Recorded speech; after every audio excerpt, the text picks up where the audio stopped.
Hi everyone, this is Namchi. I want to start by congratulating you if you have signed up for the challenge exam because you have taken the first step to obtain a globally recognized professional qualification. Now in the past, many people have asked for study tips to pass the challenge exam. So today I'm going to make a video to share some study tips with you and hopefully they are useful to you. So tips number one, aim high. So don't just aim for 50%. It is not enough. While different questions may have different weightages, we do not know all those weightages because they have never been disclosed. Do aim for at least 80% in your practice. If you can get higher, it's even better. 80% should be quite safe.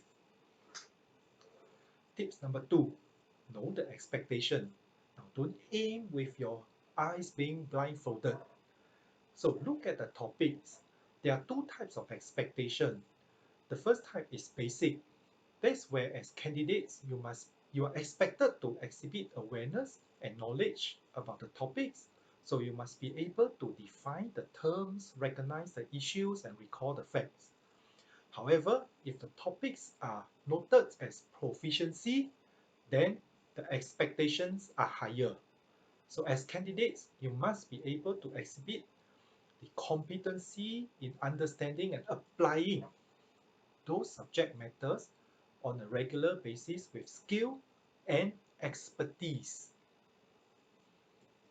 So tips number three, create a study plan.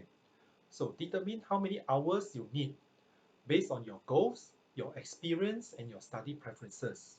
As a rule of thumb, we will recommend at least 80 to 100 hours to prepare for the challenge exam. So you can see it is not an easy exam.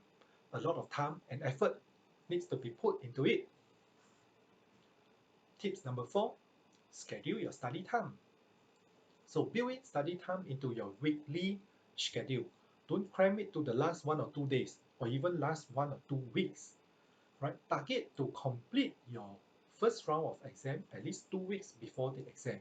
So that gives you some time to catch up in case there are slippages. Otherwise, use those time to revise.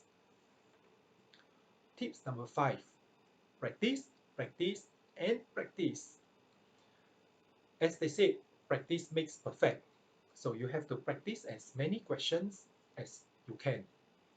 The CIA examination questions are known to be very, very tricky. So you have to practice to know their style, know the tricks, so that you know how to tackle them. Like what Sun Tzu has said, know yourself, know the enemy, 100 battles, 100 victories. Tips number six, revision, revision, and revision. This is something that most candidates probably have overlooked. You might have thought that you can remember things that you studied 4 weeks or 6 weeks ago, but you cannot. You cannot even remember things that you studied 2 weeks ago. So revision is very important. I would recommend that you take 2 days leave before the exam. If you can take more days, it's even better. So for example, book your exam on a Monday and then take leave on Thursday and Friday before that, so that you have Thursday, Friday, Saturday, and Sunday to revise. Alternatively, book your exam on a Wednesday and take leave on a Monday and Tuesday. In that case, you would have Saturday, Sunday, Monday, and Tuesday to revise. 4 days of revision. Tips number seven, focus on your weakest link. So study topics that need the most work. So first of all, focus on all those topics that have the highest weightage. That means that more questions will come out during the exam. Next, focus on topics that you have the least experience or you constantly score the lowest during your practice. So spend time to build up the weakest link to increase your chances of passing the exam. Tips number eight, strategize.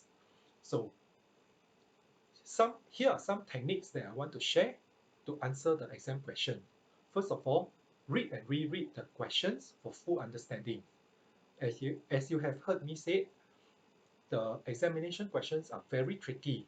So look out for words like most, all, except, or not, because this will change the expectation of the answers.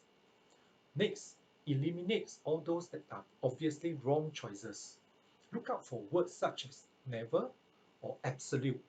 These are rarely the correct answer.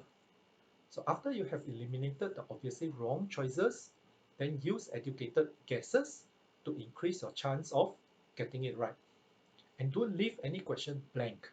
Even if you do not know the answer, even if you do not know what it is asking, just guess. You have 25% chance of getting it right. Don't leave it blank. You have zero chance of getting it correct.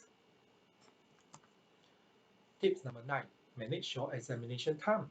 So budget your time, don't rush. You have about 12 minutes to answer 10 questions. So after 10 questions, look at the time. If you have spent lesser than 12 minutes, you are safe. However, if you have spent more than 12 minutes, then time to catch up.